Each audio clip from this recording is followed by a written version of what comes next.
Au jour d'aujourd'hui, c'est une révélation que je vais vous faire. Tu sais qu'il se prépare à boycotter le dialogue Yabasango. Comment ça? Bamoukou n'anion sont complices. Mais je vous dis, pour vous regarder cette vidéo, Django place à bien Batouba, on l'a regarder parce que quand ça va se réaliser, je sais que ce que j'ai dit ici, on va chercher à m'arrêter, on va me menacer. Mais au nom de la rupture, au nom de la République, on n'a rien à cacher, nous ne sommes pas des banques. Pour ce que Bombi, l'obinga peut nous la victime, moi on a la victime, moi on a la victime. Tu sais que tu sors $50,000 pour acheter une Jeep à Coutinho Fernand. Coutinho va rentrer bientôt à Kinshasa. Au jour d'aujourd'hui, c'est une révélation que je vais vous faire. Tu sais qu'il se prépare à boycotter le dialogue Yabasango. Comment ça? Bamoukou n'anion sont complices. Mais je vous dis, pour vous regarder cette vidéo, Django place à bien Batouba, on l'a regarder parce que quand ça va se réaliser, je sais que ce que j'ai dit ici, on va chercher à m'arrêter, on va me menacer. Mais au nom de la rupture, au nom de la République, on n'a rien à cacher, nous ne sommes pas des banques. Pour ce que Bombi, l'obinga peut nous la victime, moi on a la victime, moi on a la victime. Tu sais que tu sors $50,000 pour acheter une Jeep à Coutinho Fernand. Coutinho va rentrer bientôt à Kinshasa. Savez-vous pour faire quoi? Venir court-circuiter le procès Sabasango. Et tu serais d'estime que Dodo Kamba ne le fait pas bien. Il ne fait pas les poids. Il faut Coutinho. Aroyane Eloro na Ewana. Il y a souvent le Congo Lissous. Et alors, le Moukouna, tout c'est. Comment Coutinho peut sauver le Congo alors qu'il ne sait pas sauver lui-même? Non! D'abord parce qu'il est angolais. Comment on chasse d'autres étrangers dans les affaires du Congo? Mais on prend un angolais. Coutinho est angolais. Dans le bas qui a une archive, il y a conseil spécial, il y a président. En 94, Ngwanda l'avait arrêté. Il avait dit qu'il ne sera pas joué au Congo parce qu'il est angolais. Donc, Makambo a bandé le loté. Bakangé en 94, à l'époque, Honoré Ngwanda perd son âme. Conseil spécial en matière de sécurité, président. Alors, est-ce que le processus de paix, pourquoi le président veut utiliser Kouno? N'a pas information dans Coutinho a tchamoua l'année gage pour après sa val, il fallait nommer sa fille. C'est pourquoi on nous a donné une ministre de la jeunesse qui a fait la science infirmière à l'ISIPA. Les Alaratin. Simplement pour répondre à Coutinho que nous sommes prêts à travailler avec vous. Bon, quand l'émission Coutinho va rentrer à Kinshasa, il va travailler pour court-circuiter. Je demande aux Congolais, à la population qui croit à notre combat, de ne pas aller. Koyamba Coutinho dans l'aéroport. Au moment il dépêche ma partie de l'église pour qu'il y ait un aéroport. Bon, quand la maman a le balélo, je sais que nous sommes la victime, mais c'est l'histoire que nous sommes en train d'écrire. Et nous n'avons pas peur d'être victimes parce que sans être tués, sans être arrêtés, nous sommes toujours dans la prison. Nous sommes tous dans une prison à ciel ouvert. Coutinho va être réussi à grande pompe. Coutinho va organiser une journée de prière au stade de Martyrs. Et Bagocha va moyen pour Bagoton de Belé. Encore une fois, ils vont utiliser notre pauvreté pour Batonda. Balobake, Coutinho est plus populaire, donc c'est fini. Rapport de force établi. Alors, si Coutinho est sérieux, comment il accepte de court-circuiter un processus où le peuple n'y a vu son état physique? D'abord, à d'autres temps, la chaise roulante électrique. Pas que Coutinho est je vous montre comment tu sais qu'il n'aime pas le Congo dans Mamazo Sal. Entre-temps, c'est lui qui a demandé à son équipe de travailler avec le secrétaire technique à Senko en ajoutant pasteur à confession religieuse pour dégager une feuille de route. Mais de l'autre côté, nous avons plan B. Ils ont gardé pour court-circuiter à Pembeni. Alors, qui veut le désordre, qui veut la paix? En même temps, comment à chaque façon nous avons conseillé Kabila Makambu? Il faut que ce en droit pénal congolais. Son ami Nekonono a Bomaki Owen. Ça veut dire que Nekonono avait donné un coup mortel à Owen. Au cas contraire, pour dégager la responsabilité de Nekonono, Il faut pas qu'un mouton appelle ça qui coup mortel, abimzandegonono auteur intellectuel, qui garde le clé de la prison. C'était Kabila. C'était la direction de la prison. Ok? Qui avait ouvert alors? Ça dit garder en prison. Mais Daniel Safwa lobi badaki na ye na boloko continue à na ba pratique malamu te vis-à-vis habilité. Ça veut dire que pour pas le Kabila beta qui continue n'était il faut pas qu'ango bato ba poser qui acte on ne va citer Kabila comme auteur intellectuel. OK? Qui avait ouvert la prison, qui avait touché Coutinho. Pensez-vous un président de la République peut se déplacer la nuit pour aller tabasser un prisonnier à la prison? Quelle que soit la tyrannie, donnez-moi l'exemple d'un dictateur qui a fait ça. Moi, j'ai toujours lancé ces défis. Continuez tellement liboso bandimné, c'est bien derrière le roi Azoya. Tant que ça la main sur la union sacrée. Acha le beau qu'on a Bible. À telle nation congolaise en face. Alors comment on a AVC. C'est les jours où je veux croire au pasteur congolais. Non, Sabino souhaite observateur une minute de silence. Ma commis bat fort lobby na Kisangani na commune ya Tchop.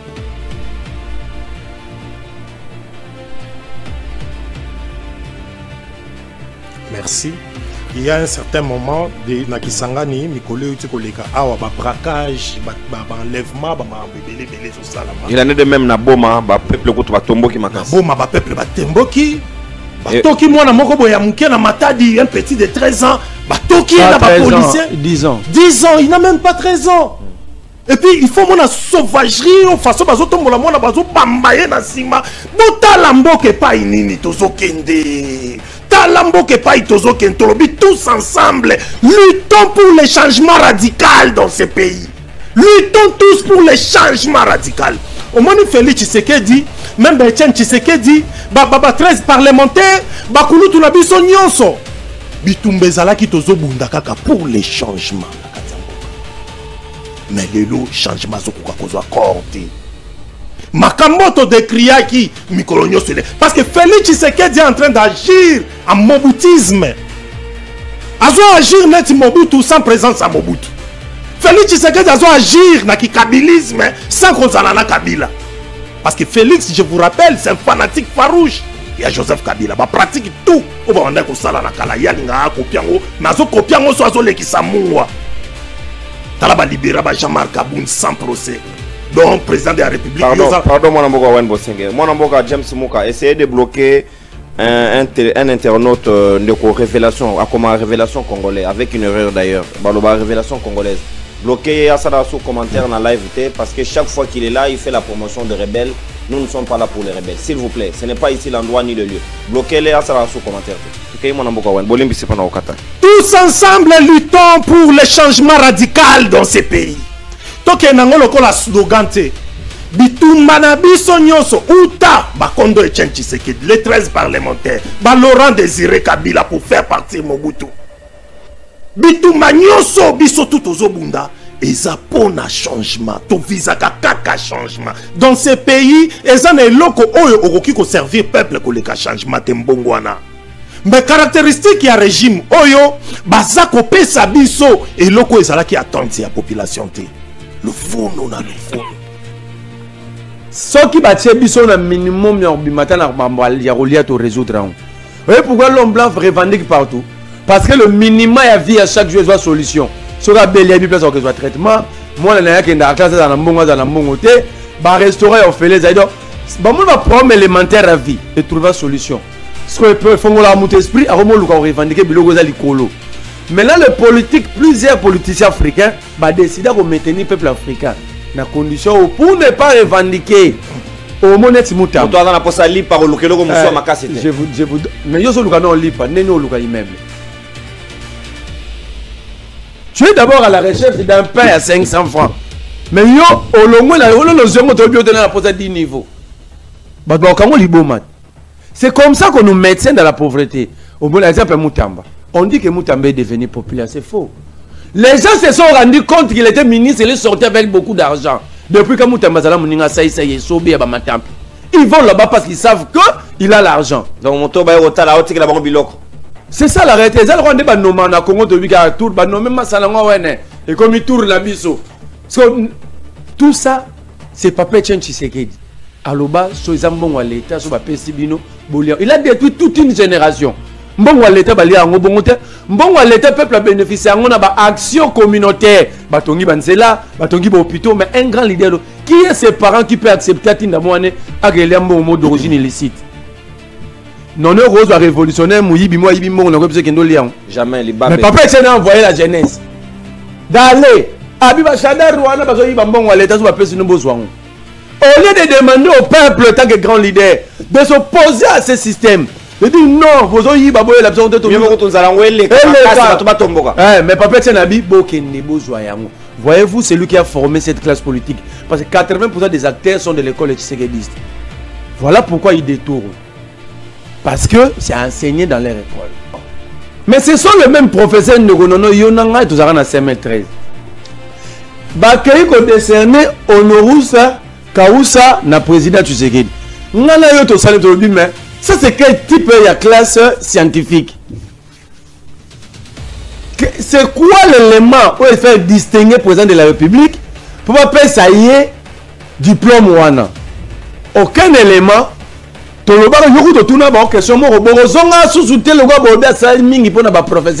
ça l'argument, non? À Salimingi, à Bongisi vie sociale, à professeur, à réhabiliter le bâtiment. Moi j'avais dit qu'il y a professeur au Balabala. On ne peut pas voir la grandeur d'un président pour avoir repéré les auditoires. Professeur, bango moro bana kata corruption. Bango le latte. Et moi j'aurais jamais pu t'aider.